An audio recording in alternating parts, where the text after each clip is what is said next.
Yeah. It's about developing your people. It's about setting really clear expectations for people and ensuring that your team knows what you expect from them and what success looks like, so that they are accomplishing the vision that you have set forth yourself. And once they start moving in that direction, that frees you up and gives you the space to be able to focus your time and your energy where you want to. Yeah. This episode made possible by Restaurant Systems Pro. With excitement, allow me to introduce to you today's guest, host of No Hesitations, the restaurant leadership podcast, and founder of Solutions by Christin Marvin. Christin, are you feeling unstoppable today? Feeling unstoppable. Thank Awesome. you so much for having me. Psyched to have you here. Martine, one of my listeners, made sure I knew that you were based here in Arizona, and you were on my radar. I saw your work, and I love seeing that there's more and more restaurant podcasts emerging today. And I think it's such an exciting time because there's more and more resources and information available to restaurant owners than ever before. And if I had known you were out here, I promise I would have made I would have outreached on my own.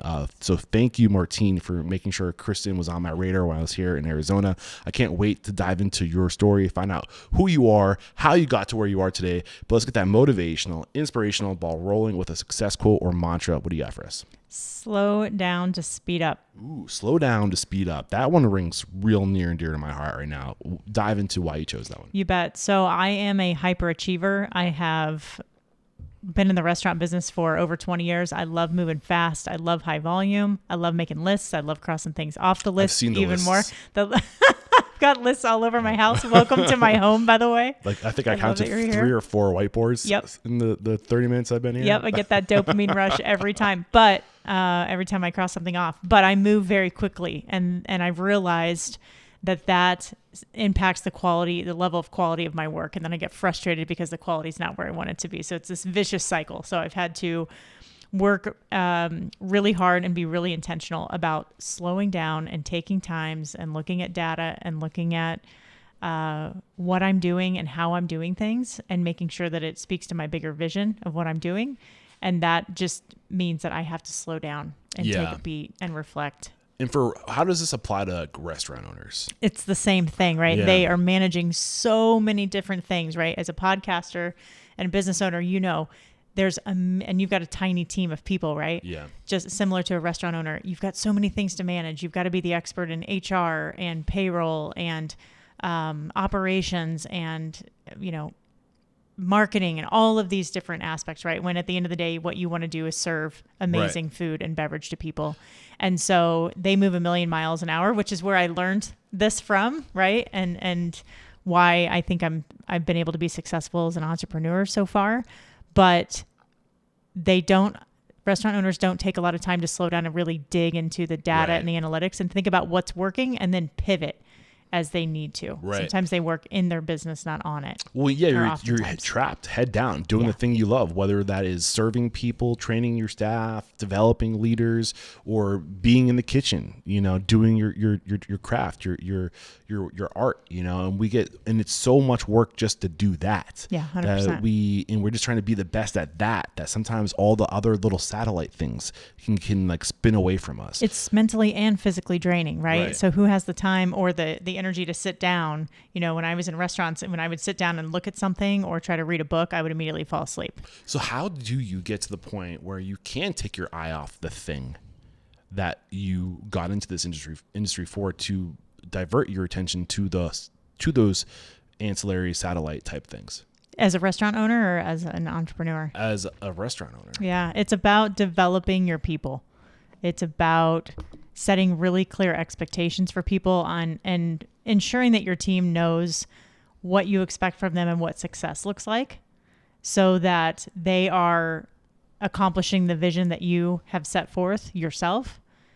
And once they start moving in that direction, that frees you up and gives you the space to be able to focus your time and your energy where you want to. Yeah. And the truth of the matter is, in the beginning, before you can offload. So I know podcasting, so I'm going to use that as an example. Yeah. For me, the only way I can focus on the other stuff is if I double down on the podcast and they say, get that flywheel spinning. And that's why I'm living this lifestyle, is so I can get 3 to 5 months of content scheduled in the future. So I can go, okay, that's done. Now I can pivot and look over here and say, okay, like how can we do what we're doing better? And let's 100%. Get that, like, let's raise the bar on all those things. Yep. And then that's the new normal. Push content, stop, pivot. So in the restaurant industry, it's like, okay, like I need to work on my people. I need to develop my people. And once they're over here and they can do the thing, serve the people, make the food, then I can pivot and go over here and update my technology or like whatever that might make 100%. My systems better. 100%. You've got a strategic plan. Yeah. You know the work and that needs to go in the front in order to get what you want, right? And again, it's all about building that vision of, you know, what you want to do with your company, just like a restaurant owner should know where they want to go with their restaurant. And then once they have that vision set, then they can say, okay, what steps do I need to take in order to get there? And then start clearing out roadblocks. And that's exactly what I do with clients, with restaurant clients, is remove those roadblocks and start building momentum around those paths. And a lot of times it is hiring and staffing, right? Which is such a huge pain point for the industry right now. You've got to overhire. You've got to have a really solid training program in place. You've got to have great trainers, and that takes time to build. I might be crazy. I think that's going to change. I think that with all the world of automation and AI emerging, I think the companies that are going to feel it the most are the tech companies and those types of like where highly technical oriented companies are going to lean more on automation and AI. So there's going to be all these people out of jobs.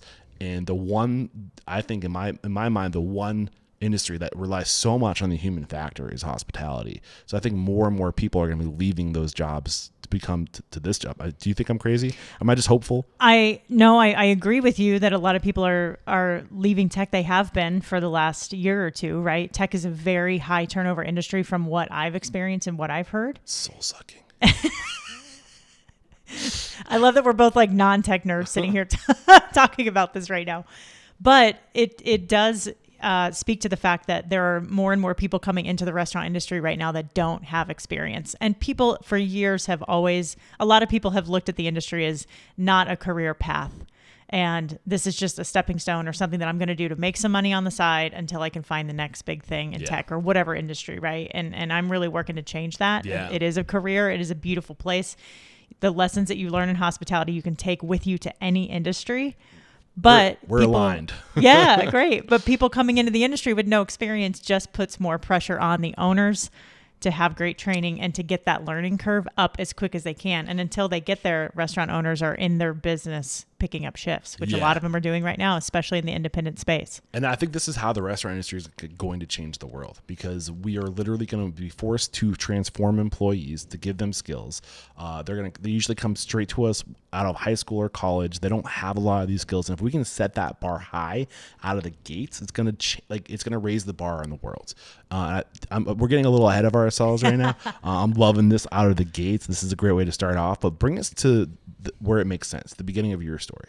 I started cooking when I was 15 at my favorite Mexican restaurant, and I'm from a small town in Missouri. And dining out for me was very much just a special occasion thing. We would go to this Mexican restaurant. We would go out for steak. But that was really all that I knew of the food and beverage industry. So I started cooking because I thought it was a fun job, and I'm an introvert. So when they, stuck me in the corner flipping enchiladas and I could just be quiet and stick to myself the whole time, I was there. That was fine for me. I then moved to Colorado from Missouri. How old were you? I was 19. Okay. I had just graduated from high school, 18 or 19. And my mom said, "Oh my God, I found this most amazing restaurant. The people are amazing. The food's great. The energy's awesome. You've got to get a job here." It was Outback Steakhouse. Okay. I'm dating myself. This is 1999 when the flair was cool. The hot pink shirts were amazing. You got to wear casual clothes to work. How many locations do they have at that point? You know what? I have no idea. That wasn't even on my radar. Ballpark, if you had to guess. Less than 50? 500? Okay. I mean, they were huge. They were a huge chain. The restaurant I worked at actually was next. It was the busiest one in Colorado. It was next door to the World Arena in Colorado Springs. And I learned how to serve and bartend there. I also discovered cocaine there. I also started drinking at work there at 19. after shift because our manager would give us shift drinks. And I realized that everybody on the team was fucking each other. But it was great money. It was great energy. And that's where I learned how to serve and bartend. And the first night they put me in the well, bartending was the night of a Matchbox 20 concert. And after 2 hours of getting my ass handed to me and stepping back and being covered in peach schnapps and frozen margarita mix and beer, I was like, I don't know what the hell that was, but I'm hooked and I want more of it. And that was when like the grind and the rush set in for me for the restaurant business. Yeah, I'll be honest. It's a lot of what you just described was the appeal to me early on. It's because as a young person, it's a fun place. And as somebody who's never really been good in like a quote unquote professional environment, because I can be kind of a wild card, like there's an appeal to that of like just being yourself and being able to be yourself and have a bunch of pirates you're with just being ourselves. If you don't like me, tough. I didn't know who I was. I was a really shy. I'm an only child. I grew up in a small town. I was very sheltered. So every experience was new and fun and exciting. And I'd never worked in a team dynamic where people were having so much fun and liked each other. There was a sense of community there, no matter what it brought us together, if it was drugs or alcohol or sex or whatever. It was a blast. And to go home with that money every night. Things. Yeah, that's true. I can see Together why or that separately. would be so fun. Yeah. Well, something I'm trying to be better about, and I realized I didn't do it. So you kind of took us to the beginning, but I want to starting with the end in mind, without getting into a lot of detail. Sure. Just paint the big picture of where you are today and what you do today. Thank you for keeping me straight, because I'm a little fuzzy this morning. I told you we went to a concert last night and we got home at 1:30 this morning, and so I'm a little fuzzy. I started this company about a year and a half ago because I saw a huge lack of leadership development resources that were customized to leaders in the industry. And I have a very deep passion for restaurants, especially in the independent space. I know how hard people struggle. I've been a managing partner before. I know all the hats that they wear. I know how passionate they are. And that really fueled me to get to where I am today, and will for the next 20 plus years if I'm so lucky to be able to keep doing this work. I loved the industry so much. I worked so hard, which was fine. I loved 70, 80 hours a week, but I completely burnt myself out. When did this burnout happen? You know, that's a really interesting question, because it happened a lot earlier than I realized that it did. When was, without getting into detail, like when was the point of like the burnout finally like sizzled out, like where you're like, I'm stepping away? When did that happen? Right after I think 2 years into the pandemic. So 2022. And then you launched your coaching business in same year. And that's where you are today. Do you have a focus with your coaching today? Leadership development with restaurant owners, independent restaurant owners. All right. Yeah. And you also have your podcast that you launched in October of 2023. Yeah. So that's where you are today. Yeah. And okay, now let's go all the way back to where we left off. Sure. Outback Steakhouse. Yeah. Sex, drugs, rock and roll. It's like, I feel like I'm listening or reading the first few chapters of Kitchen Confidential right now. I love it. I'm actually rereading that right now in preparation for what's coming up next for me. Yeah, and a lot of it's resonating again because it's been a while since I've read that. I worked for Outback for a little bit. I made the mistake of sleeping with the bar manager's ex-boyfriend. She didn't like that. So she retaliated and took away my bar shifts. And I went to the boss and to the GM and I said, hey, this is what's going on. Can you help me? And he said, I don't believe it. I said, okay. So I left. How long were you with them? A little over a year. Okay. Maybe, I think a year and a half. Okay. And I saw a job fair down the street at a 5-star 5-diamond resort. And I was like, what is this? I don't even know what this means. I went to the property. It was the most beautiful thing I'd ever seen. It was larger than life. Met a wonderfully charming Irishman who was there on an international program, who was interviewing for this cocktail lounge that they had just put $1 million into and were reopening, and said, we want you to be a part of the team as a cocktail server. And I was in college at the time. So this is early 2000s? Mm-hmm. Yeah, early 2000s. And I had that was the first opening I'd been a part of out of the 13 in my career. And I fell in love with it. The energy, the thought process, the strategy, the planning that went into it, the camaraderie, we were all in it together. that was the first time I really felt like I was part of a team. What was different about this than your previous experience? That I'd had at Outback? Yeah. Just intention. It was larger than life. It was a huge investment for the property. The property was built in 1918. It had all this beautiful historical data.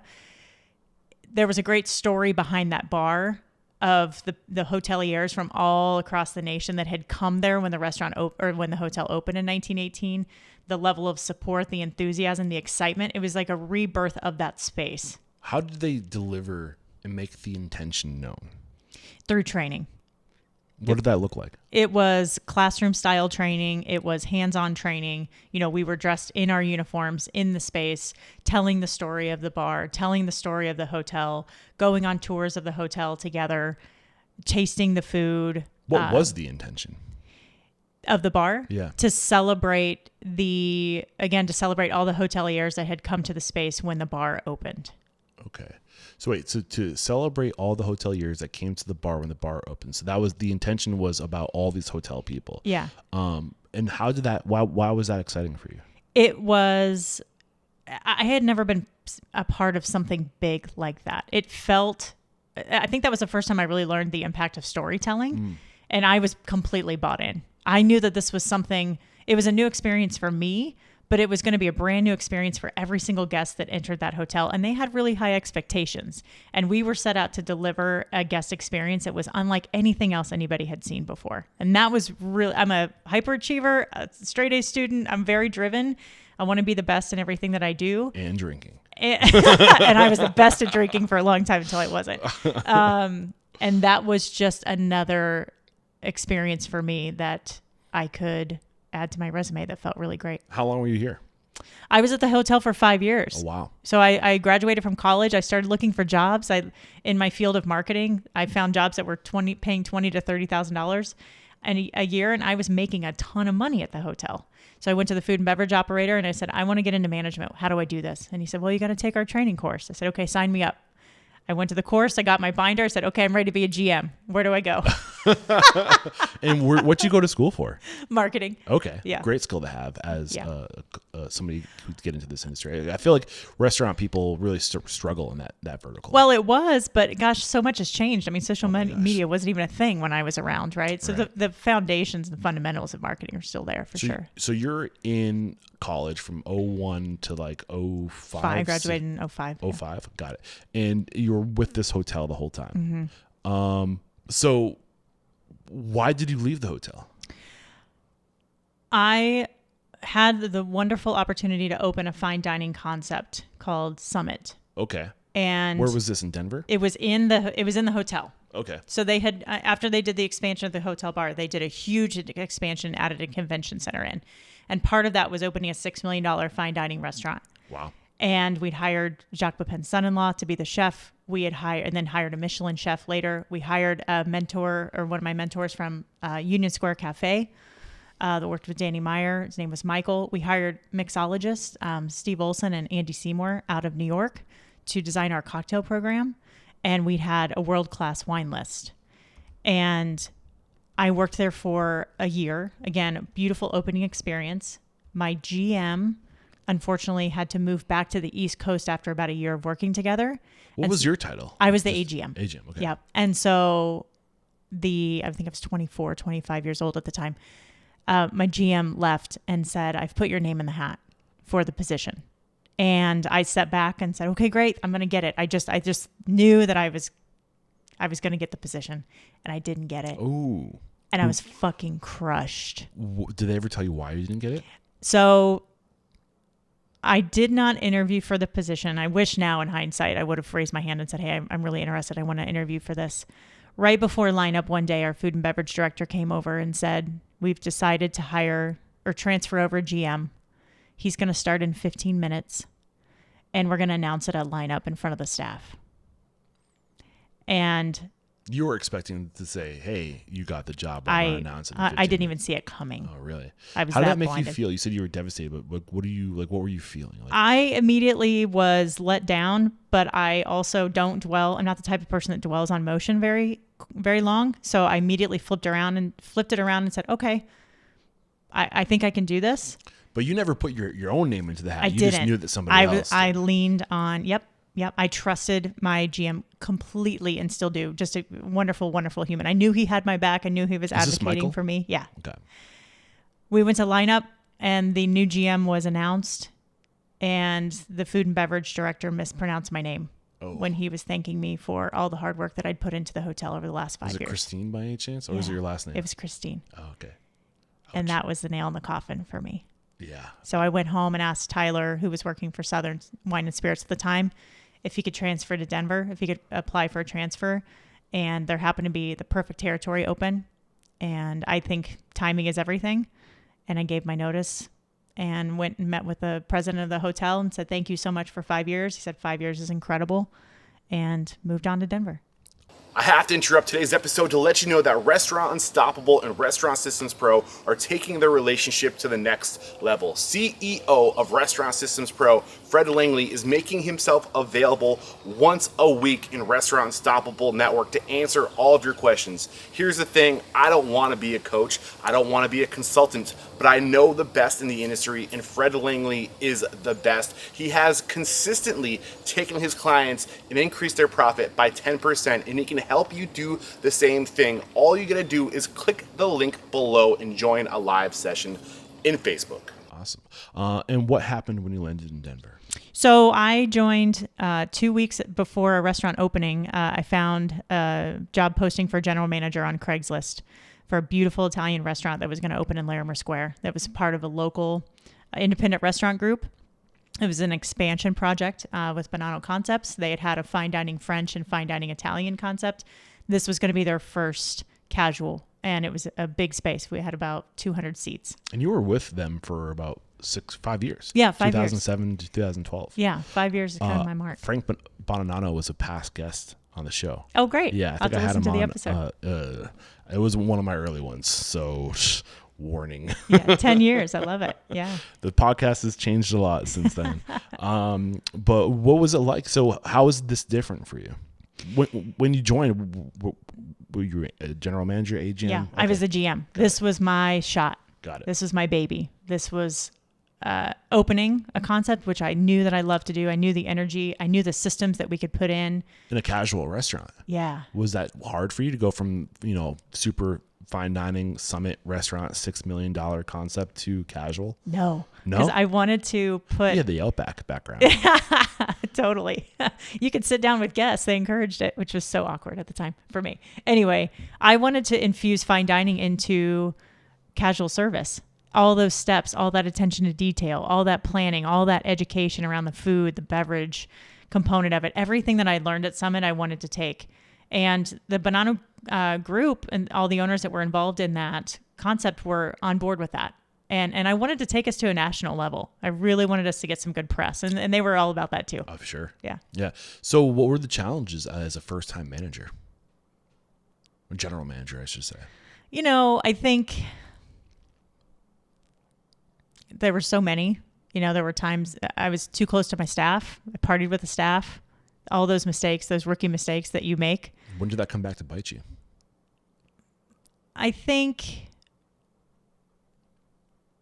don't know that necessarily came back to bite me. I think I've just learned to keep my distance over the years. What was the nail in the coffin that made you realize you couldn't do that? When I understood, when I had to let people go. It just make it harder. It was so hard. It was just personal, right? Yeah. I kept people on the staff too long because I became friends with them. Right. And for me, it was hard to walk away from that restaurant, and that impacted my marriage. I was happy to work 70 or 80 hours a week, and I'd say, I'll be home at 7:30, I'll be home at 8:30, and then 9:30, 10 o'clock, 10:30 would pass. Yeah. It was hard for me to walk away from the restaurant.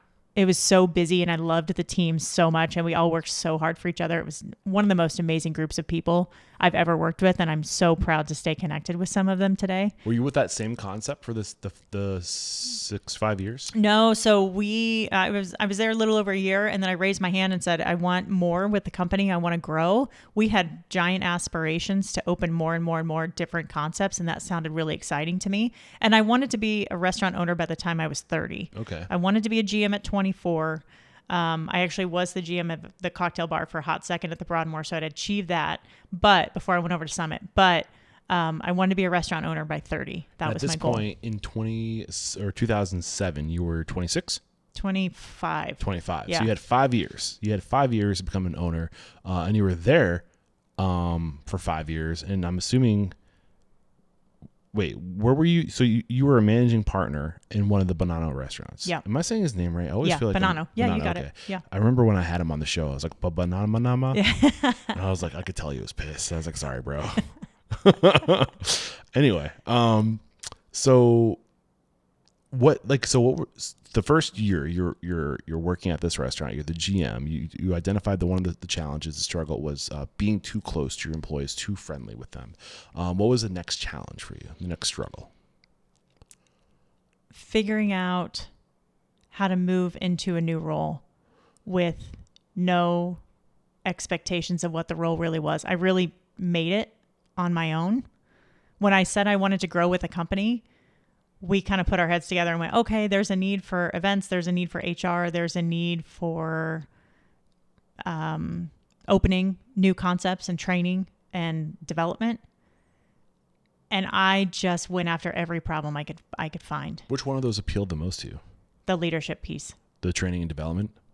Not necessarily. Yeah. The leadership development, the training and development. I love providing opportunities to people in a growing restaurant concept because internal promotions are one of the most rewarding things ever. Okay. When you have people that are that engaged and that are that bought in and that work really hard and there's that mutual trust and respect, there's a lot of intention that you can put behind designing systems to do that. But when that happens organically, which it did in our case, it's a really beautiful thing. But it was challenging for me to figure out where to put my priorities and the priorities in this new role of development and training. Yeah. What was your exact title in the new role?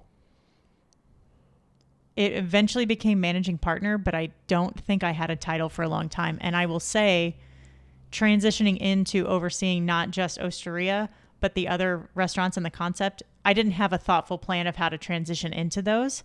And so instead of going in and training and working shoulder to shoulder, I went in and started to try to make some changes. And people were like, who the fuck is this girl? She's the corporate, like, black sheep, systems lover. She doesn't know us. She doesn't know us. What were the changes what were the problems that you identified, or the areas of I guess improvement that you saw? It was mainly inconsistency. So it was lack of knowledge, lack of education, inconsistency. So inventory systems. Inconsistency in inventory, inconsistency in just food knowledge, inconsistency in operations. People would bitch and complain about the close last night was shit. The opening was shit. We're not ready to go. There felt like there was chaos sometimes. And I knew by putting in little things like an opening and closing checklist or inventory practices that a lot of that stuff could be cleaned up. Which just kind of blows my mind. It's so crazy how far the industry has come. And like, this is what, 2013, 2014 when you're doing this stuff? Yeah. 10 years ago? Yeah. The Bonanno Restaurant Group, which is a well-known, at this point, how many restaurants do they own?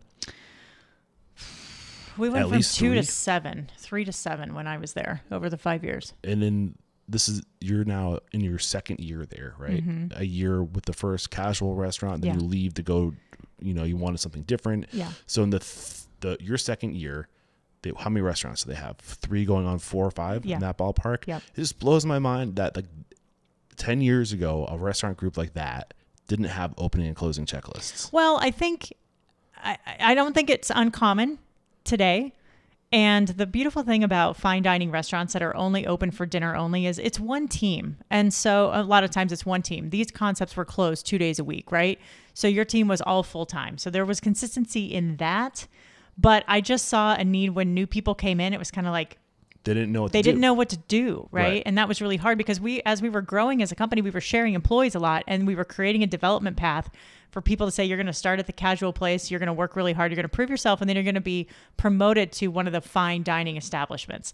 And there were so many strong systems that we put into place at Osteria that I wanted that consistency from when they went to Osteria to those other concepts. Right. Instead of having it feel disjointed when they got there. That didn't make sense to me. Yeah. These restaurants were more established. They should be running at at a higher level than they were. I hate high level, but they should have been running better than they were. A tighter Thank you. level. You know what you're reminding me of is Cameron Mitchell's restaurants. And the way he describes this is all of our restaurants are exactly the same. How many restaurants does he have, Cameron Mitchell? I don't know if you've heard of it. Ocean Prime and they've got all tons. Like kinds they of are concepts. the kings of Columbus, Ohio. Yeah. And he's like, all of our restaurants are exactly the same. They are the same. The only thing that's different is the outside and the menu. So like what he meant by that, it's like it's the same chassis. It's the same frame. It's the same engine. It's the same fuel system. It's the same, heating system. Like all the systems that you'd see in a car, exact same. Every concept, they just put a different piece of lipstick or different color lipstick on it. Like maybe the frame, like the shell is different. The brand is different, but everything inside of it is exactly the same. And they said that's our secret to being able to scale is like, no matter what restaurant you go to, we do everything exactly the same. It's just, again, different menu, different brand. That's why is that the what chain, you're trying to achieve? 100%, but without being a chain restaurant, right? That's why chains are so great, because you can go to any one of them anywhere across the nation or in the world and know what food you're going to get and know what experience you're going to get from the service level and the wine list and the beverage. It's all dialed in, and it's all easy to replicate.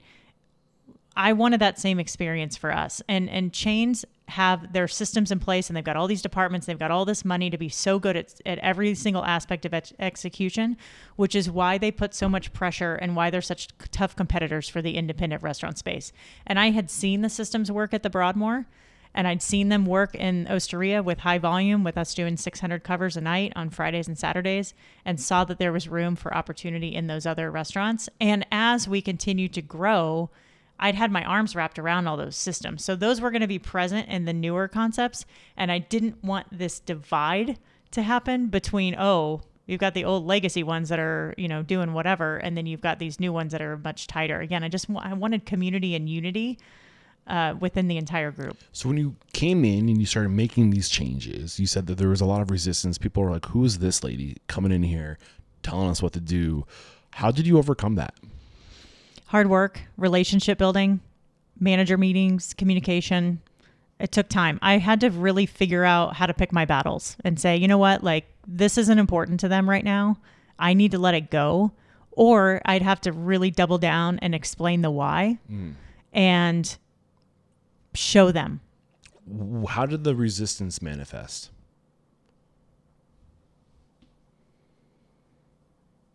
You could feel it in the energy. You could, I heard conversations.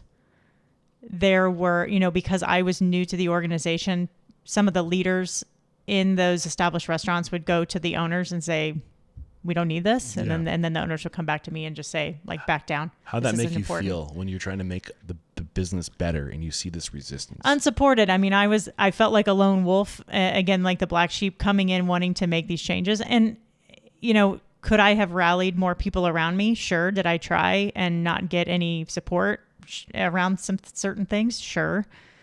But yeah, it didn't feel great. But I'm also, when somebody tells me no or tells me something's harder, it's a challenge, I just tend to dig my heels in even harder, and because I believed in it. And how did you know that the way to overcome this was to explain the why?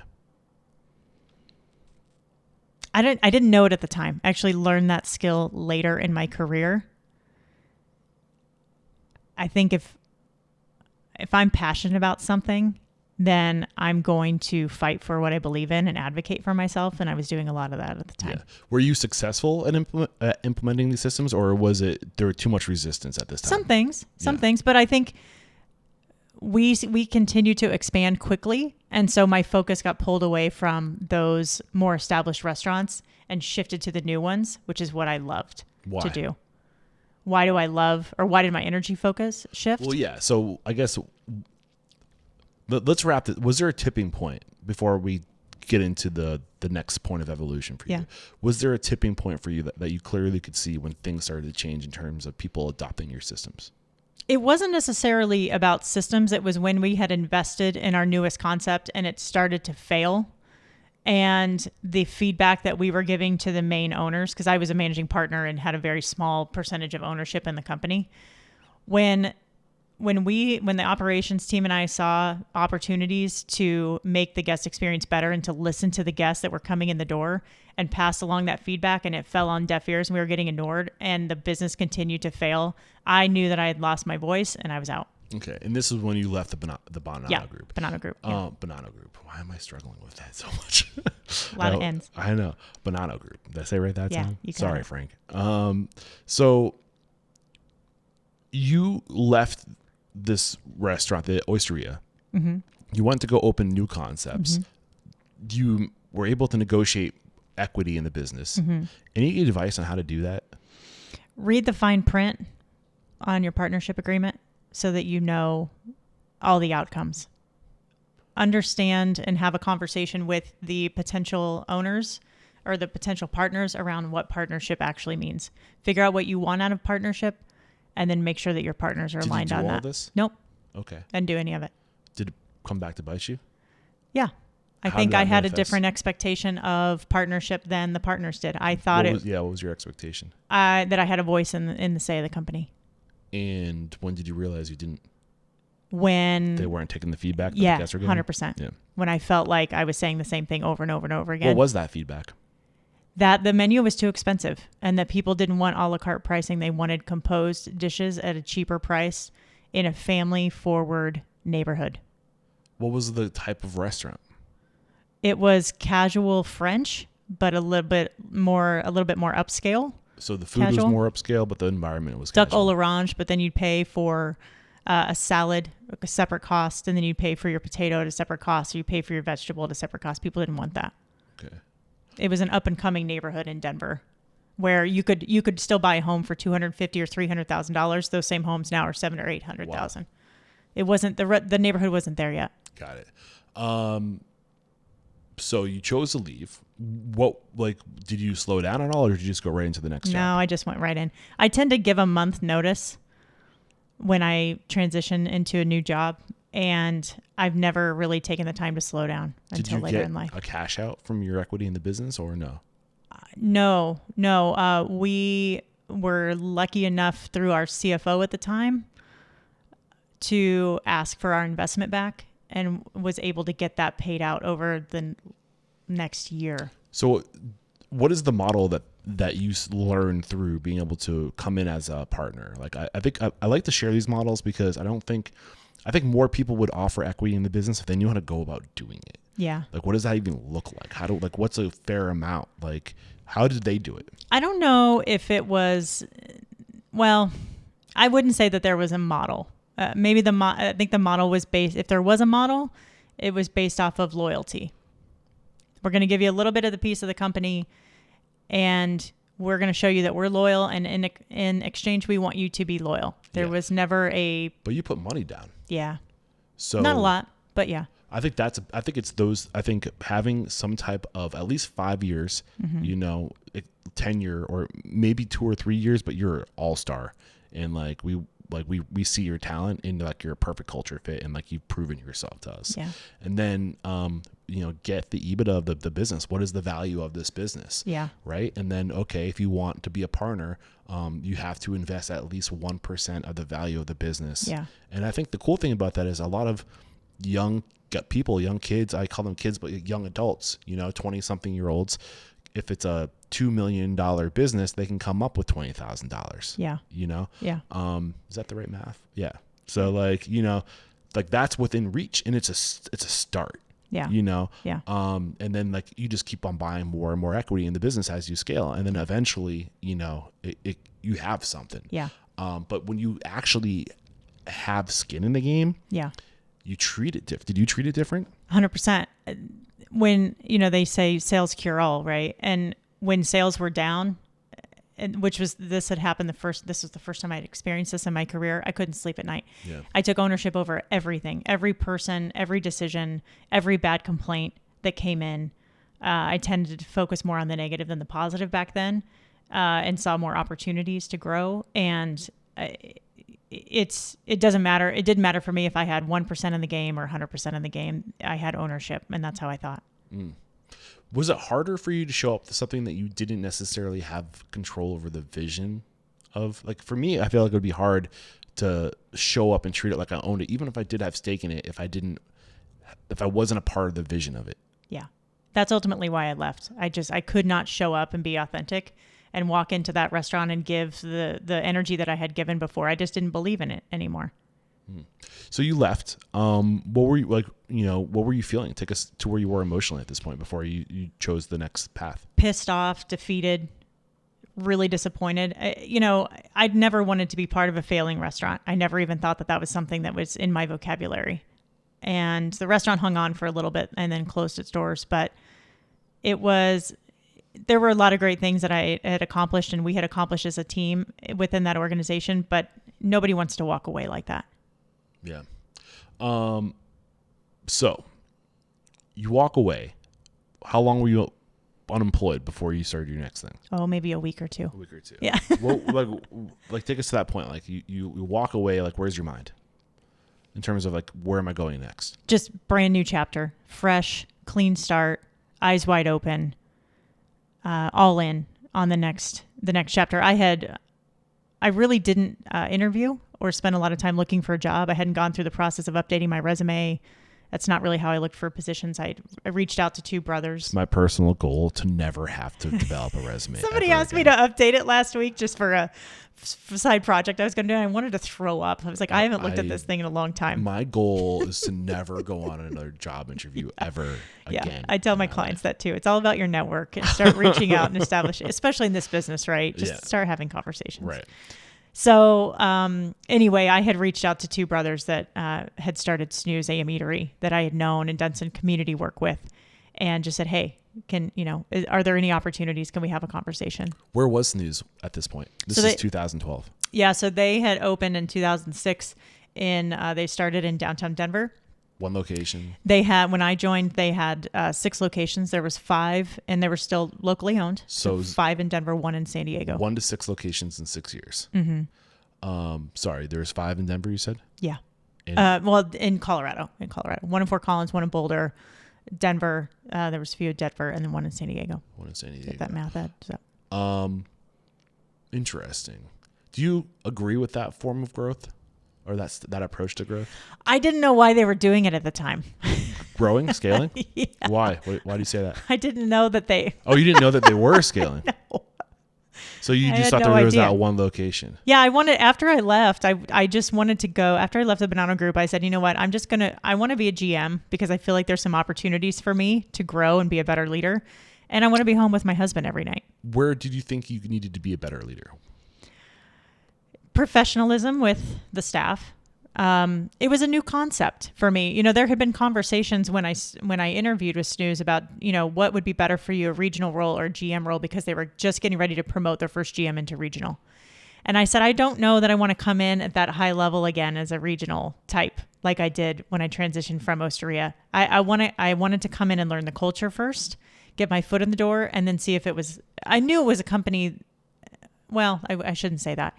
I wanted to get my foot in the door and make sure that it was right before I started setting my sights on. I want to grow. I want to go. I was really burned. I felt burned by my past experience. So I just wanted to take a step back and slow down for a second. Got it.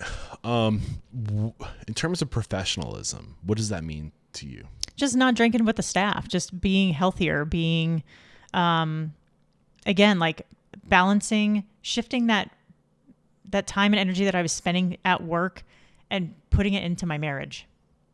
So you came in as a general manager. Yep. And like, what was it? How was this experience different? Did you have any unique challenges associated with this new group? 100%. Like what? Well, 2 weeks after I got hired, they took me to lunch and said they had sold the company and they were taking it to a national level. 2 weeks after you were hired? Yeah. The brothers, Adam. Yeah, and John, Adam and John. Love them. They're amazing. I love this part of the story because it's just incredible. Take us there. I was like, you motherfuckers baited me. I had known these guys for years.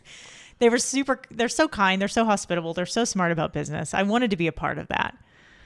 And in what way are they smart about business? I mean, they had seen success with 6 concepts. I'd never seen a local concept or independent concept that had scaled like that and had lines around the building. Everywhere you went, people were like, love Snooze, love Snooze. They still are. Yeah. They love the brand. They love the community aspect. They love the sustainability aspect. These brothers were thoughtful about every single thing they did around the business. And I hadn't seen that level of intention before, except at the Broadmoor. Yeah. And on a completely different level. So they baited you. And you know what's funny? John actually took me to lunch and said, you know, this is what's happening right now. And I didn't understand the terminology. He was trying to be really kind and not scare me out, you know, to run away from the restaurant as fast as I possibly could and never come back. He had said, you know, we partnered with a private equity firm. We're bringing on a CEO. I'm moving to Barolo and my brother's moving to Australia. And I just was like, that's so cool. Congratulations to you guys. You get to change your life like this. Like, this is amazing. That was 2012? That was, yeah. Because I started Eatery at 2007 and then 2012 I took Snooze. Were they still associated with the restaurant? Who, John and Adam? Yeah. Yeah. Well, at what level were they associated with it? So John was like, they were both like CEO. I guess Adam was COO and in charge of sustainability, and John was CEO. I mean, they were very much involved. There were only 4 or 5, or maybe 6 people in the mothership at the time. Okay. So that was I can't remember what month that was, but the new CEO had just been hired. But from that lunch, John said, I've delivered this news to you.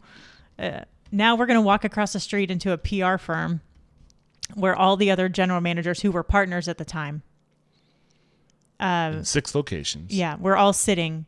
And in that meeting, we started discussing how we were going to message this to the teams. And I just started bawling. I just sat back and went, what the fuck did I just do? Because then it hit me. Right. And everyone was looking at me, and I'm like a really ugly crier, and I don't like to show emotion in public. I kind of want to make you cry now. You could. I'm a little sleep deprived. They were all just looking at me, and because they knew what I was going through. And they had already gone through it, and they were so comforting about it and just wanted to give me some space. But it was what real were, weird. What were you feeling? Like, where were the tears coming from? Just fear that I had just walked away from a 5-year relationship where I did have some sweat in the game that I thought, and now I'm starting over and in a corporate position. I never wanted to work for a chain. Yeah. So why did you stay? I went home and said, you know what? I can be impactful here. I believe in the concept. I believe in John and Adam. Let's do this. So I remember. So Adam's somebody who I've encountered. I've gone back and forth with Adam emails, and I was hoping to get him on the show in the past. He's still on my radar. Somebody I would love to get on the show. I didn't know when I was talking to them that they had, at that time, that they had sold a piece of the business to investors or the entire thing. So I thought they were the sole proprietors at the time. But this is probably like 2016 when I was talking to them, 2017. So at this point, they probably had like 20 or 30 locations. Like, yeah. So I guess continue the story. Yeah. So you stuck around. I stuck around. I was the GM of their busiest location. Even after ugly crying in front of everybody. Ugly crying. I was like, I was in training. It was like, you know, I just went back to work the next day. And I was also proud to be brought in on such a big decision. And again, the planning and the thoughtfulness around it, like I knew that I could be a really strong leader for the team through this growth phase because I loved opening new concepts and I loved growing businesses, right? That was what my background was in. So that to hear that they were going to open 2 to 4 a year at the time, I was like, okay, this feels doable. This is going to be great. It's going to be in Colorado, maybe more in California. Amazing, right? And then I went into the GM role. I immediately we started talking about systems and changes. The new CEO came in. There was a lot of conversation around what needed to change. I didn't know what we were going to need to put into place in order to scale. So the next 7 years just felt like kind of like water skiing is how I compare it. Like we changed every system. We implemented every new thing. We rolled out something new every single month. And after a short time as a GM, we started to create more regional manager roles. And so I'd raised my hand for that opportunity. This is a new experience for you, regional manager. 100%. It was, 100% new. So how long were you the GM before becoming regional manager?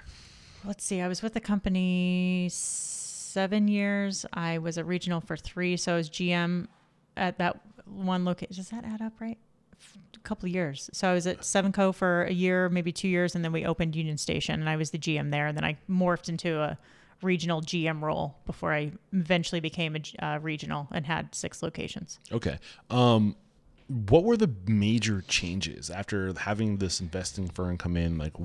How were you were you a part of the strategy of improving systems and processes?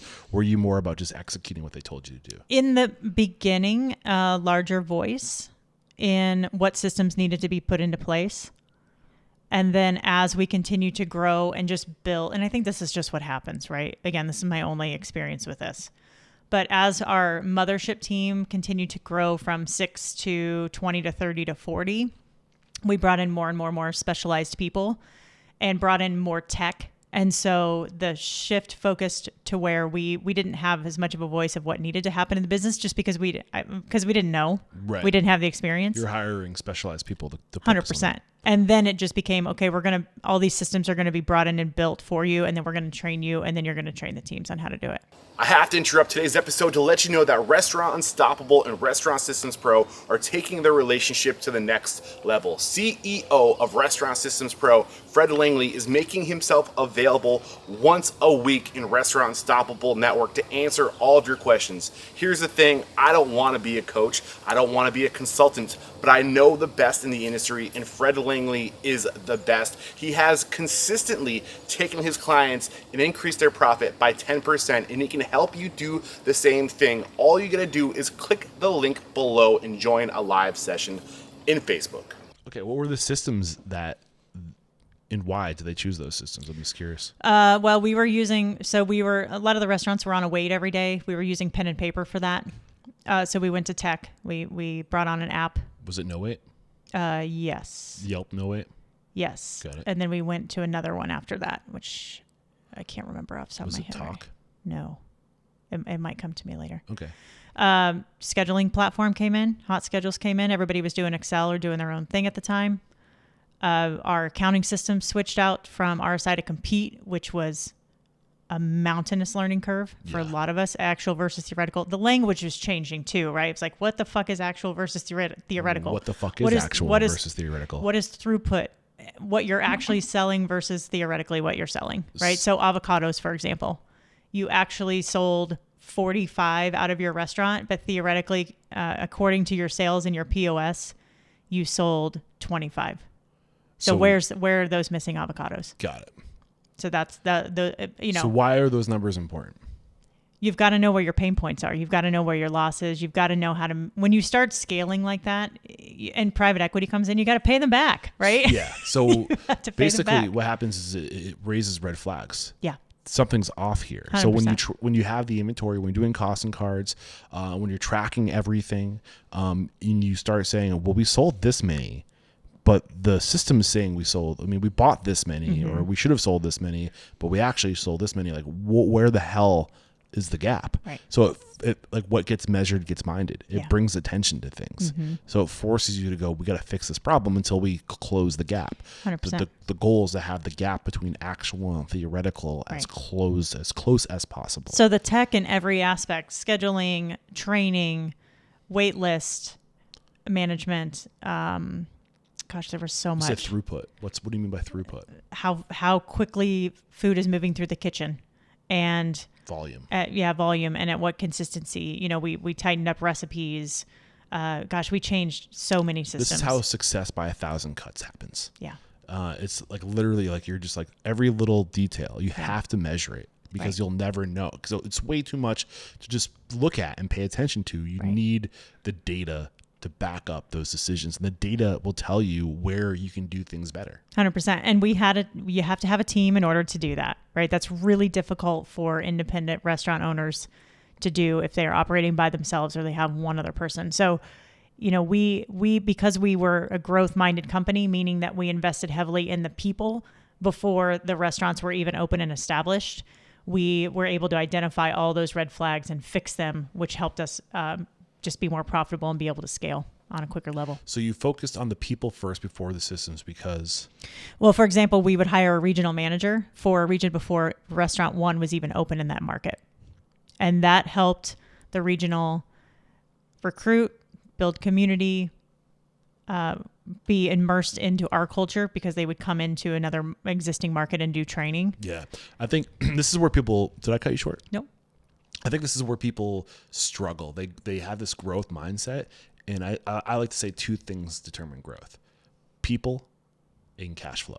And I think what happens is people start making money and they're like, well, this is a hot concept. If we don't scale, someone else is going to do what we're doing there. So they just move into these markets out of fear that if they don't do it, somebody else will beat them to the market. And then they move in and they have like a shallow pool of talent, and they have to hire from outside to fill those roles. And then you have these people who just don't understand the culture. So I had a really great conversation with Chris Schwartz, who came up through Starbucks and then helped Mod Pizza scale. And now, when I last checked, he was with the Voodoo Donut, and we had a whole conversation around how to scale culture. And what he said is you need culture carriers.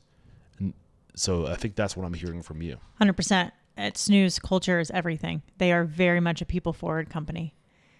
And if you've got somebody in a brand new market that is in a leadership role that is in line with your culture and truly believes in everything that you're trying to do, the team will follow suit, right? Like you mentioned, some people go into a brand new market and they just say, well, we're going to open up a location here and then we're going to hire a management team, but we've got headquarters or corporate or whatever in another state. It doesn't work well. You need oversight. You need somebody actually in that space every single day, especially in the first 90 days when the transition is really difficult, helping steer the ship in the right direction. Well, that's what I was surprised when I heard that they had a location in Denver, a location in, what were the other places you mentioned? Denver, Boulder, Fort Collins, and San Diego, because we had operators that we knew and trusted to run those restaurants, and they were all partners. Okay. So there were the people that were going, say, from like San Diego, right? They came from a previous restaurant. A lot of them moved from Colorado out to San Diego to open it. Yeah. Okay. I always get worried when I see restaurants scale like out like all over the place at once. I really like the idea of the centralized centrifugal circles where like you like I think the way that Eatery's in Austin, Texas. Are you familiar with that brand? It's a burger brand. Okay. They scale to like, I want to say 16 locations in one city before they ever left that city. Wow. But the idea is like if you want a burger, like you're gonna think like, I want to support my local burger chain. And what ended up happening is people would move from Austin to San Antonio to Houston or to Dallas, and they missed their burger chain. And then, because they had such a heavy imprint on Austin, so when that, or they would go to Austin, like, oh, Eatery's is great. They just had such a cult following that when they started to go outside of their market, like they just dominated. Interesting. So like every time the circle just gets centrifugal, you move out, and so they started in Austin, and they would go. I think San Marcos was their next, and then like San Antonio was their next, and then like Houston and Dallas, and I think they're still in Texas only. I'm not sure, but. Sorry. No, it's okay. And one of the cool things about what we did in the beginning was we wanted to open in places that were really attractive to our teams to move to, that felt like Denver, that had a cool vibe like Denver, right? Well, you knew your target market. We knew our target market. And we knew that if we went to someplace beautiful like San Diego, that our team would want to move there. And then boom, you've already got brand ambassadors, trainers, right? You're so much stronger out of the gate because they know what success looks like with the brand. Got it. What else did you learn? So much. So like you went, well, actually we talked about your role as manager and the systems that were changing and improving, right? And this is going back almost 10 years ago. So I'm sure that this is, if we were to lift the hood to Snooze today, it would probably be totally different, I would imagine. Yeah. I think some of these companies aren't even in business anymore, or they've been consumed by other companies. Like I think Compete is now Restaurant 365, or was it Compete, or is that what you said you guys were using? Yeah. What was it like to transition from manager to regional manager? So hard. What were the challenges? Lack of training because it was a new position to the company. Lack of understanding of what a successful manager looks like. Regional manager looks like. Regional. What does a successful regional manager look like? Somebody who can oversee 6 locations and make sure that all the KPIs are being met, but that their teams are being developed as well. And building an internal pipeline of talent. What were you doing relative to what you just shared? I I was trying to learn where to spend my time and my energy effectively, because eventually, starting at 3 and then overseeing 6, I was focused a lot on new restaurant openings. I also was very much about empowering my people, but I was focused, I would say 99% on the KPIs. And I really wanted to focus on the leadership development piece. And I really had that internal struggle. So if you know now what it looks like done right, what were you doing then? Focusing too much on the KPIs and not on the people? I think some of the feedback that I'd gotten was spending more time becoming an expert in the systems. I was spending too much time in restaurants, not time developing myself, because I was expecting it to come from leadership. And that was a huge fail for me. So your development in you was expecting you were expecting that to come down. Yeah. And you had to be more inward and self-develop. Yep. Where did you need development? Understanding how to speed up my learning curve on learning all these new systems. I mean, I think I would struggle with that too. If it's especially not being tech savvy. Yeah. Which you just got to get in and learn and practice it, right? Yeah. Was there a tipping point for you? Yeah. What was that? I became so unhappy in my role that I started drinking really heavily. This is where it gets a little weird, because I try to get people to be specific. Yeah. Like, what does heavily look like? Heavily looks like getting done with work as fast as you can by 3 or 4 o'clock in the afternoon, so you can hit a bar and have maybe 2 or 3 glasses of wine and maybe 3 to 4 shots of tequila. And then you go home and you drink the wine that your husband brings home that's open in his bag, and you have more tequila, and you go to bed about 8 or 9 o'clock at night. And you do that every day for about 3 years straight. How old were you when you started doing this? Late 20s?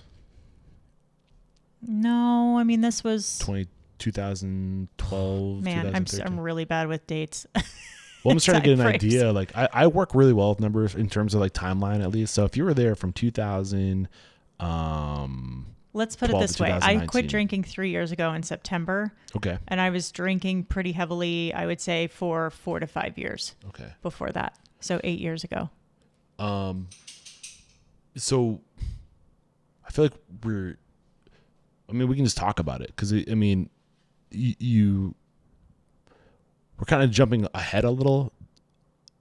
Is there anything that we can pull from your time at Snooze 2000 until 2019? Yeah, ultimately you left. Yeah. Well, you asked me what I learned. I mean, I learned so many wonderful lessons about the value of community in business and sustainability in business, telling the why to get people bought in to what you're doing, especially when you're changing and growing as fast as you can. Your team has got to believe in what you're doing if you want them to stick around.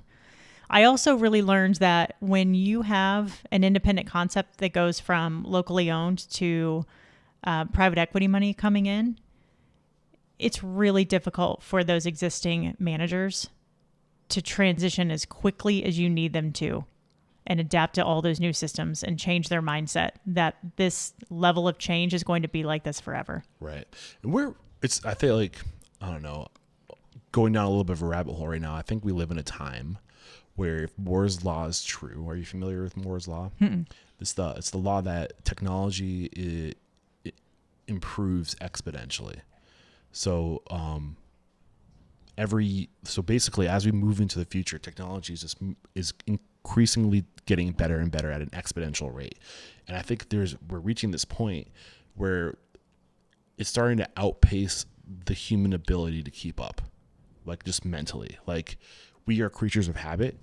Yes, you have to constantly be evolving, but when technology reaches a point where it's evolving so fast, you're just like, fuck me. Yeah. Like, can we just do one thing for like a year before we change it? Instead of every month. Yeah. And I think that's where we are, especially with AI. And it's only going to get faster with AI because AI has the ability to make itself better. 100%. I agree with you 100%. And I feel that. And now I'm teaching myself how to do that in this business. So I'm challenging myself to learn quickly, but I'm also realizing that it's really, really difficult to do. Right. I think one thing that I really struggled with at Snooze was sous chef turnover. That was really difficult for me to keep a sous chef in position longer than 3 to 6 months. Our volume was high. Our expectations were high. This tech was changing. We were really trying to turn sous chefs into leaders. And it was just too much for a lot of them. And that What was specifically was too much? Was it the tech? it was a multitude of things from my experience, from what I heard feedback wise.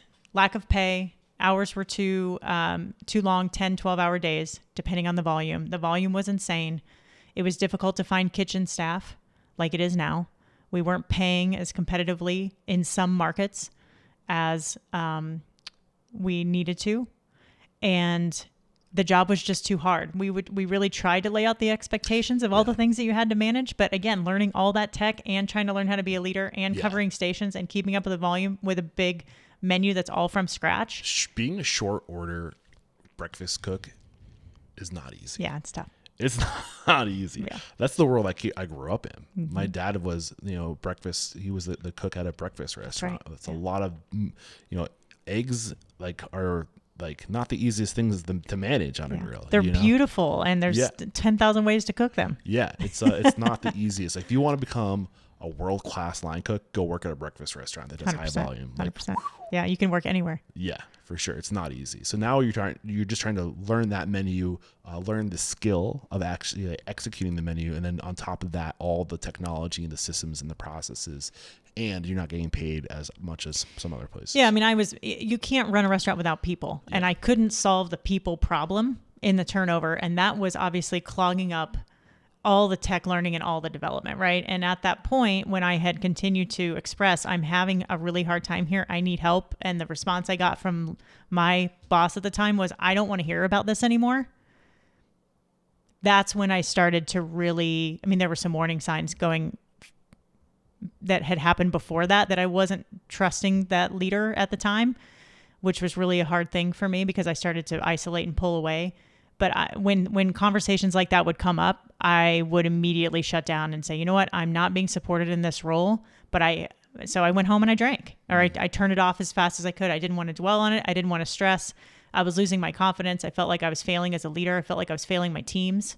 Every time my teams brought a problem to me, I took it on personally and thought that I was failing them. And that just compounded over time and time and time and turned into more drinking and a lot of pounds, 40 pounds on me that I'm almost off. I've gotten off. Thank you very much. And worked really hard in. And it was the low point of my career, and I never want to be there again. Yeah. Thank you for getting vulnerable, by the way. And I really appreciate it. I know it's not easy to do, but I think it's really important that, like, when we say generic things like I drank too much, it's like, well, what does that look like? You know? So when we have a reference point that maybe I'm drinking too much, or like, and I think it's important to kind of paint the picture of what those lows look like, for just what's the word? Just relativity, like what is it like? So it's not easy to get vulnerable, but I appreciate you doing that. So you ultimately end up leaving Snooze. What was the straw that broke the camel's back? Was it what you just described? I had known that I wanted to leave for a while, and I just couldn't get myself to the point to walk away from my team. That was really, really tough for me. And I'd had a boss for 3 years that I did not see eye to eye with. There was no mutual trust or respect. He came in guns blazing from day one saying you're all replaceable, and that was really difficult. So if there was a regional manager, which you were at this point, what was the next title above that? Director of Operations. Director of Operations. Yeah. How many relationships do you think that the Director of Operations was managing? How many relationships? Yes. Every department head. But if you had to put a number to it. Well, I would say we probably had 6 or so regional managers at the time that were directly being managed by this person. And then again, there was just different, intercommunication with department heads with the company. One number that I'm super fascinated by and that I want to learn more about is Dunbar's number, which is like this theory that each person or your average person can handle about 150 relationships. Interesting. And that's not just work relationships. That's all relationships. That's friends. That's family. That's business colleagues. That's when you get through friends and family, you're already at about 30 people, 40 people. That's the people that you bump up to against every day, the mailman, the milk person. Like that's all of your relationships. So I think what ends up happening is when companies scale, they're responsible for more and more relationships. You get like more direct reports, right? And I think that when you have too many relationships, you can't give the amount of attention and energy to all the relationships. And I think that's kind of what happened here, is like, where maybe there was too many relationships he had to manage, right? Or maybe not, I don't know. But like, it gets to the point where like, you just like, I don't want to hear about this. I don't have the bandwidth for it. Like I hear your pain, but at the same time, I have my own fires I have to put out, my own pain. We had a major lack of communication between the two of us. Okay. Which came to a head. So I was actually presented with a performance plan out of the blue. Was told that my salary needed correction because I was the lowest paid regional in the company despite tenure. And that there was a communication problem between the two of us. And if I wanted that salary correction, I was going to have to meet a couple KPIs for 90 days. And I dug my heels in and I did that. And then I decided I was going to leave. And then he left and we brought in 2 new people into the role. We created another position and brought somebody else in.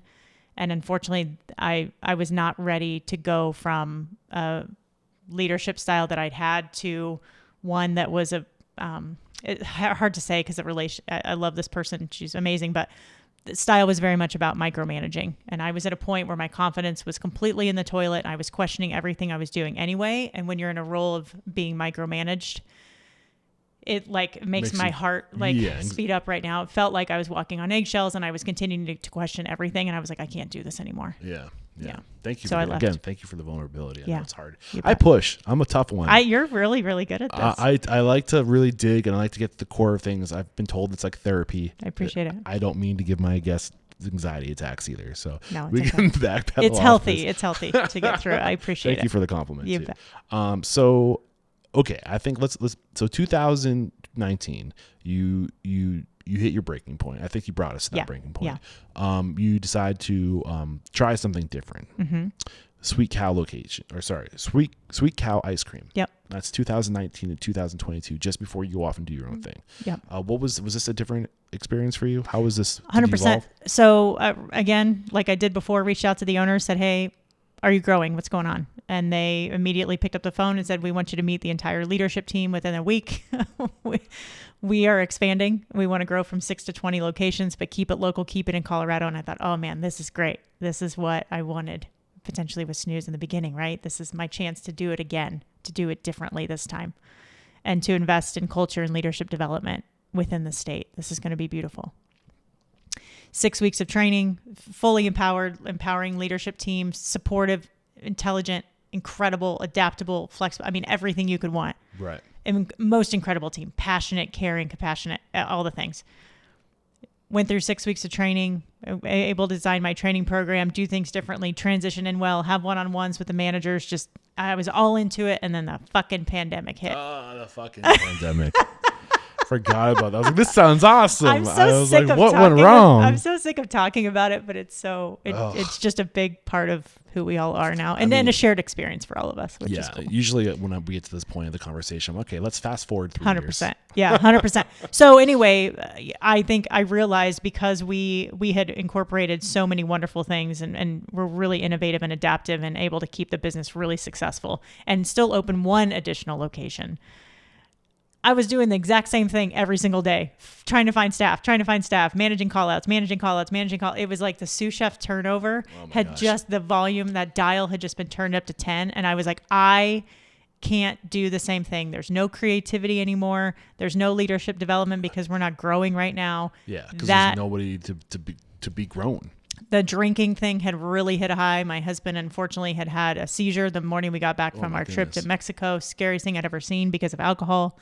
He was going through DTs. I passed out in an airport on a layover, not even realizing. Like I literally sat down at the bar, had a glass of wine, ordered a shot of tequila, and then woke up in the ER room. I had no idea what would happen. So that was rock bottom for me, rock bottom for him. Pandemic, all the things. I said, this is it. I need help. We tried AA, we didn't love it. I started working with a coach. I had a huge moment of insight and said, I love this industry, but that's the moment I realized I had been burnout for a while and I needed to do something different. I mean, I sometimes worry that I have a problem. hearing stories With like drinking yours, or burnout? Well, both sometimes, honestly. For me, the burnout, I think I have good balance in like the amount of work. I try to exercise and like find balance in my day. And the tough part for me is like just being away from friends and family so long. Cause I go on, now I'm going into my 3rd month on the road, So for me, it's just like, I would like to do things that a 38-year-old does, like have a steady relationship in my life. Think about growing a family, things like that. So all those things society thinks a 38-year-old should do. Right. But there is the truth that, like I would like to like see if I do have kids, them grow up, and I would like to be able to have the energy to raise a child, So like that kind of stuff in terms of burnout. I think it's very much a guy thing to say, like, if I'm going to have a family, like I want to be able to provide security. So like, that's the thing I'm holding out for is like, I want to have money in the bank before I start a family, maybe that's not how it works. maybe the family comes first and that's the kick in the ass you need to put the money in the bank. But anyway, in terms of like substance abuse, for me during the pandemic, I started smoking a lot of weed. Yeah. And it was like either I become an alcoholic or I start smoking a lot of weed, because where I get my good stuff, my feel good chemicals, it's in relationships, it's people, it's surrounding myself with people. And when you can't do that, you're like, I need to get this from someplace else. So until recently, like I would basically work all day and then 5 o'clock would roll around and I'd be like, all right, it's my time. And then as soon as I smoked weed, like I would be useless for the rest of the day. Yeah. I mean, I would like clean and cook food. I could like do things like around the house, but like in terms of getting work done, like focus, forget about it. And it wasn't really until I hit the road most recently, over the past 3 months, where like I'm just so busy now. And I also don't like the idea of driving that giant thing out there stoned. I'm like, this is too much of a liability. Yeah, it's an amazing rig. Yeah, and I don't want to fuck it up. Yeah, 100%. So, but I in hindsight, like I look back at it, I'm like, it was 100% an escape. It was an escape from the things I didn't want to do. 100%. The working on my business stuff, like all the little details of doing what I'm already doing better. I don't, in terms of drinking, I probably drink 4 or 5 days a week, but I stop at 2 or 3 drinks just because I don't want to feel like shit the next day. Yeah. And I love drinking. And then my biggest fear is that I'm not allowed to do it anymore. Love it. So like for me, that's my governor. It's like, you don't want this to become a problem. Yeah. And for me, I meet so many new people. It's nice to have that ritual of like, let's have a couple of drinks to like loosen up a little bit and get to know each other. Mm-hmm. So I don't know. It's weird. Like the whole drinking thing for me, I'm just like, I think a lot of people talk a lot of shit about drinking, understandably, because it's ruined lives, and let's face it, it can be addictive. I do think that there's certain benefits to it in terms of like social lubrication and like ritual around getting to know people and like opening up. But I had Edward Slingerland on the show, and he's the author of Drunk, how we danced, sipped, and stumbled our way into society. I might butcher that a little bit, but what he pointed out is that today there's more alcohol than ever, and it's stronger than ever. Mm-hmm. Where in the past, like it was meant to be a ritualistic thing, but when you work in a restaurant and it's so abundant, you literally have access to it 24/7. Continue that train of thought. Well, I thank you for sharing everything that you just shared. You made it easy after what you shared. I was like, I should get vulnerable too, just to make it fair. I wasn't able to be vulnerable until I stopped drinking because I put up this front. Alcohol was always there for me. It served a need. So Tyler and I met studying wine. Both became sommeliers. So there was the educational component to it, right? It played a huge role in fine dining, and pairing wine with food was really something we were passionate about. Then I studied mixology and went to Bar Smarts and fell in love with classic cocktails, and then opened a speakeasy with the Bonanno Group. It was work, but I was also very curious about it. That's how Tyler formed relationships, was through wine sales. All of our hobbies were around alcohol. And I was working out on Peloton every single day. I was drinking this heavily. I'd get up, try to get back to square one, and then do it again. I was putting so much stress on my body. It was fucking bullshit. But I thought I was doing the opposite. Alcohol had always served a need for me. And I never thought I had a problem with it. And I was never ready to admit it until I realized that I was really stunting myself. I had so much passion and energy and desire to do something greater and bigger, and I didn't have the fucking energy to do it, and it was pissing me off, and I just would get up every morning and beat the shit out of myself. Yeah. You're kind of reminding me of my conversation with Jonathan Buford from AZ Wild Brewery. So same story with him. He quit drinking because he wanted to do more, and drinking was taking too much out of him. Yeah. But that's kind of with me in smoking weed. Yeah. Like it just like the reason why I think I gravitated towards weed is because it doesn't make you feel like shit the next day. But at the same time, like if I smoked, like I just wasn't productive, you know, like I would just get into like zombie mode or like bake bread mode, which is fun, but not really good for me. Yeah. Or it's not the best use of time, you know? Yeah. So anyway. Yeah. I mean, alcohol turned me into an extrovert. Yeah. In my younger days, which I loved. And it doesn't get easier as you get older. Not to like date you or anything. I'm right there with Please you. do. I'm right there with you. But like as you get into your mid to late 30s, it's just like, fuck. Yeah, like it sucks. I'll have 2 or 3 drinks sometimes and I'm like, damn, like am I hungover? Yeah. Like what the hell? Yeah. You know? So I think as you get older and you start to get cleared in who you are, what your ambitions are, what dent you want to make in the world, and you start realizing this thing's getting in the way. So good on you for having that discipline to do it kind of without a lot of the resources other people use, like the AA and all that stuff. Yeah. So where are you today? Let's talk about more brighter days. Where you're at today. Yeah. So again, through working with my coach, I discovered that I love my favorite part of being in the industry was one-on-one time with people, and not drinking helped me to be more engaged with that. And so I knew through the coaching work that I had done, the work I had done on myself, I wanted to help other restaurateurs that had maybe been in similar situations that I had and maybe lost their confidence or were at the top of their game too and just wanted to figure out how to level up. So I decided to start my company, Solutions by Christin. It's about a year and a half. It's been about a year and a half. Congratulations. Thank you so much. It's the most rewarding and most challenging thing ever for all the right reasons. So as you look to the future, what is your mission with your new business? So my mission is to provide as many leadership development resources to the industry as possible, because I want the restaurant industry to be sustainable, especially in the independent full service. I do believe in that space. I believe that people crave connection, and I believe that we have a responsibility as a society to teach these younger generations coming up what human connection and engagement is all about, and putting the phones down and making eye contact and enjoying a beautiful meal and hearing the stories behind the restaurant owners and the farmers and the winemakers and the brewers and everything that has brought that experience to light. That's my goal. And I want to reach people at whatever level they like to learn, whether it's through reading or listening or one-on-one engagement or leadership workshop, whatever it is. I want to reach them and I want to powerfully serve them. Right. So Joe Pine, somebody I had in the show, author of The Experience Economy, when I spoke to him, he said, we're going into the transformation economy. And I think this is an area that there's tons, it's ripe with opportunity. All those things that you were talking about, helping transform the next generation. And I think that we live in a time right now when you think of like what happened to the food system, where we went so far in this weird centralized shitty processed food, and we saw how unhealthy people got and sick people got.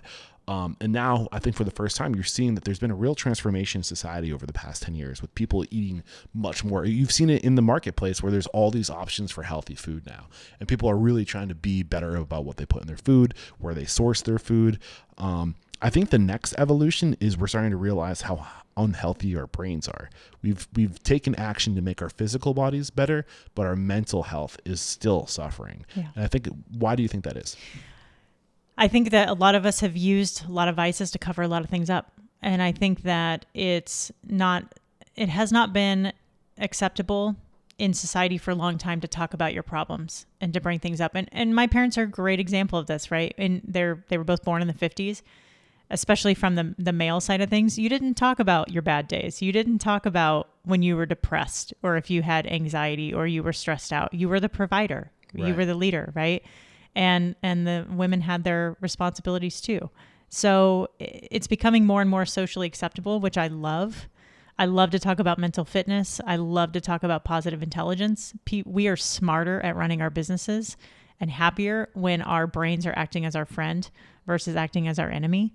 And we've got to just continue to have deep conversations about this on platforms like this in order to bring awareness to it and give platforms to people in order to be able to tell their stories, because it's really powerful. Oh, for sure. We're also learning so much more about the brain, which is really exciting. It's like the new frontier. It's like every year we just keep on learning more and more about psychology, social evolution, just like the study of us, anthropology, and what we're learning about our past and how that plays into our future. And it's just like, holy shit, like this stuff is so fascinating. But like, I think we need to give ourselves a little bit of credit, because like how many middle-aged, and I'll use males as an example, knew what the word emotional intelligence meant in 1990 when it was a thing. Yeah. Like but today, a lot of people don't know it today. Well, I mean, but way more than then. Sure. Like I can have, maybe it's because of the people I surround myself with, but I can say emotional intelligence and people know what I'm talking about. Yeah. Yeah. And just, I just feel like we're learning so much about their brain. And at the same time, there's platforms like this where that information is accessible to masses. Yeah. Which I think is really exciting. Well, it's interesting because a lot of the work that I've been doing on myself through this journey of the business and then working with a coach was learning about my brain, but more importantly, learning how the brain interacts with your gut, right? Yeah. Mental fitness starts in your gut, and thinking positively starts in your gut. And coming out of the restaurant business, I had to teach myself how to eat. I've been studying nutrition like crazy. I've had to learn how to chew. I've had to learn how to digest. I've had to learn how to drink water. I've had to learn how to portion control. I've had to learn how to grocery shop and cook. I mean, it's crazy. All these things, you're like, oh, you're in the restaurant business. I was eating restaurant-sized portion meals every day for 20 years. Yeah. Which I think is such an exciting time for us, because we, the restaurant industry, are at the forefront. We are like literally the connecting piece to like all of this. Mm-hmm. And you think about it, the restaurant industry is the third largest industry behind healthcare in the government. I think the government's number one, then healthcare is number two, and then it's food and beverage service industry.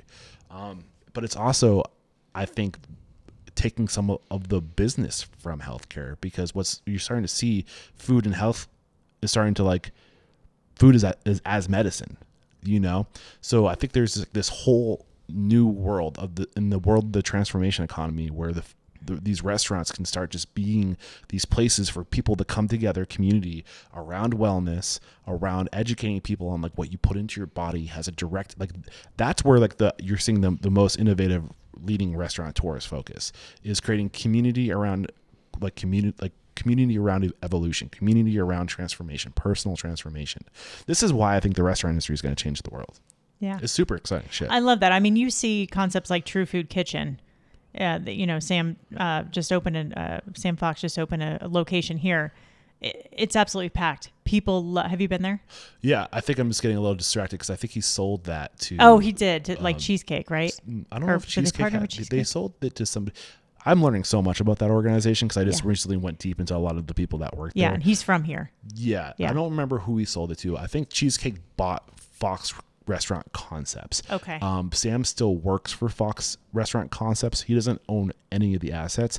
His role is what he does best, creative. So it's kind of the way that Cheesecake is using Fox Restaurant Concepts is as an incubator. So they're what they're good at is coming up with concepts. So Cheesecake is like, you come up with the concepts. When something catches traction, we'll scale it because that's what we're good at. Got it. But True Food is a great example of a concept that is offering really, really healthy food, being very transparent about what they're serving, has a really well-educated staff that believes in what they're doing, and creates a space where the environment just feels good and you want to be, and it's packed all the time. Yeah, for sure. There's a lot of fun things, interesting things happen. So like on that, so I think looking at the time, I know you have a meeting in like less than almost a half hour, so we got to start wrapping it up. Is there anything we haven't discussed today that you were hoping would come out of today's conversation? I don't think so. You've asked me some really awesome questions, fun. So I appreciate you digging deep with me today. Yeah, and you have your own podcast. I do have my own podcast. So tell us a little bit more about that. It hasn't come out much in the conversation yet. Yeah, so it's called No Hesitations. It's a restaurant leadership podcast. So the goal of the podcast is to teach a leadership lesson each week to turn people into world-class operators. The show is a combination of, there's some coaching sessions on there, so you can experience what a coaching session would feel like and look like with me, or any coach that you'd like to work with. There's a lot of guest interviews on there as well, so that you can learn from world-class operators around a variety of topics, from how to operate a sober restaurant to resources around sobriety, to there's just a mountain, operational, I mean, you name it. Tech platforms that you can use. There's all kinds of good stuff there. And then I do some solo episodes on there too, and provide some leadership content. I'm going to lean a little bit more into those come summertime. But yeah, it's been an absolute blast to do that. And so I've got that. I've got, I post on LinkedIn. I post leadership development on LinkedIn every day. I've got a newsletter on my website at christinmarvin.com that also provides weekly leadership lessons. And I am working on getting my book published this year, which will be a little bit more in-depth look at my story that I've shared today and those lessons that I've learned along the way. Congratulations. Thank you. In terms of inspiration, people that you're following in the world of leadership, or books that have really, like, where are we, like, in terms of a cutting edge in the world of leadership right now? Cutting edge in the world of leadership. Like, I love Gary Vee. I just love his approach and how he shows up. I know he taught, his businesses around, he's got a media company and around his content, but I just love I love his passion and his curiosity, and his passion for teaching and serving other people. Those are really important leadership traits. So, and I just love his energy. I think he's hilarious and amazing. I love Danny Meyer still. I reread Setting the Table often, or pick it up and read a chapter here or a chapter there. I'm rereading Kitchen Confidential right now. I love just hearing Anthony speak and how raw he is, and a lot of things that he talks about are still showing up in the restaurant industry today. I'm a huge fan of Jim Taylor on LinkedIn. He's become a mentor and friend of mine, so shout out to Jim. Big fan of Mark Cuban. I like his approach to business too. I just watched his masterclass. Chris Voss. What is that approach? Mark is just about being involved in his businesses. He talks about being on the receiving end of setting up email addresses for his company so that he knows where all the pain points are coming from. And I like that level of involvement, because you think of him, I thought of him as just this investor, yeah. Right? He's got his hands in all these things, but he's probably not involved or doesn't really necessarily care. Maybe he's out there to get a buck. But I appreciate his approach on Shark Tank too, watching him over the years. I think he truly cares about people, and he truly cares about doing business with the right people. And that's really inspiring for me, especially, you and I were talking about it earlier, when you create different revenue streams for your business and you try to figure out how to make this thing sustainable. It's about creating partnerships with people that you care about and who your values align with and your mission aligns with too. And I think he's done a nice job of that. Yeah. Is there anything that hasn't come out of today's conversation that you were hoping would come out? Well, I want to know more about you, but we're gonna be able to do that at a different time. Anything else that I'm hoping to come out of this? I feel like this is a coaching session right now. No, I'm just grateful. I'm grateful to you. I love that you're sitting in my dining room right now. This is really special because we do this over Zoom. Well, you get to travel and do this now in person, but this is really, really rare. And this is just hospitality at its finest. So and you've been a great host, hosting me in your home. Thank you very much. Yeah. And, I like to connect with other podcasters. When I first started this podcast, it was me and maybe 2 or 3 other people.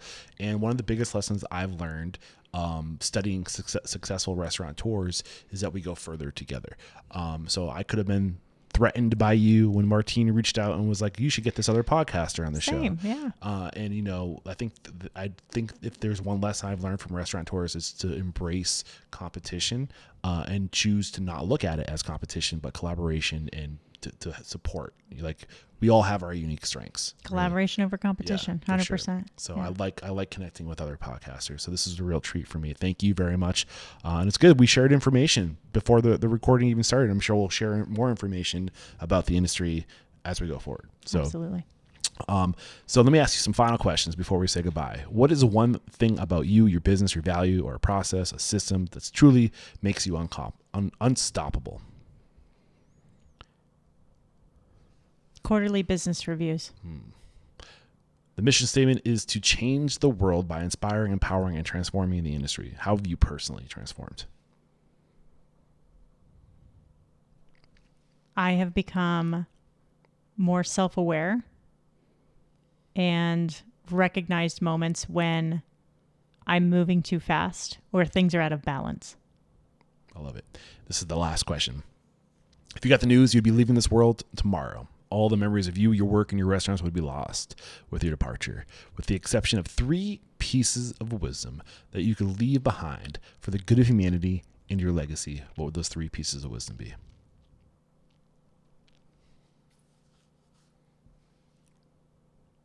Design your lifestyle. 1. Learn how to advocate for yourself. 2. Don't put up with any bullshit. 3. This has been a lot of fun. Thank you so much, Christin. How can we connect? If we've really been inspired by your story, if we want to follow you and listen to your podcast, I got an audience of people who are perfect for your podcast. How can we connect? Yeah. Best way is to email or call me. So KristinLMarvin@gmail.com. My first name is spelled Christin. So again, KristinLMarvin@gmail.com. Call me or text me at 719-494-6074. And Eric has my number. This is where I say, I'm not facing the right way. This is where I say there is no questioning, Christin. You are unstoppable.